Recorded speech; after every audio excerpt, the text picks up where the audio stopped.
கந்தா என்றே வந்தவர்க்கெல்லாம் தந்தாய் கோடி திருமுருகா. சிந்தாமணியே செவ்வே உன்னை கண்டது போதும் வடிவழகா.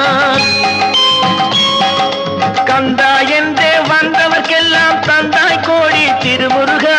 சிந்தாமணியே செவ்வே உன்னை கண்டது போதும் வடிவழகா.